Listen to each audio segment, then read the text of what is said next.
Anjir, si Widya sapra geus kawin asa beuki geulis wae. Maneh mah pamajikan batur ge meuli ditempoan wae. Geus bogeun salaki seteh. Asa lebar we atuh mangton, bobogohan jeung si Sani geus 7 tahun ari kawin jeung lalaki sejen. Palingan we si Sani asa mukon, da geulis geuningan. Kumaha tuh da berat eta mah euy. Awewena di udag umur, lalakina di udag pinjol. Ari mangton can kawin wae diudag naon? Di udag jablay. Kurang meureun mangton bayaranna matak diudag oge.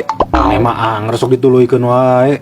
Nya di udag naon atuh da urang mah pemuda nyalse. Ari si Sandi kunaonnya bisa boga hutang pinjol gede kitu?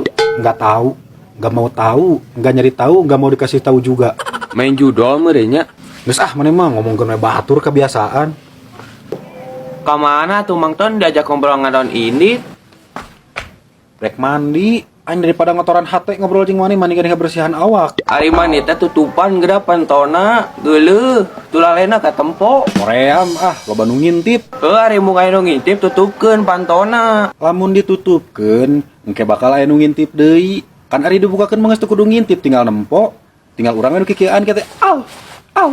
Ih, stres sugan mah.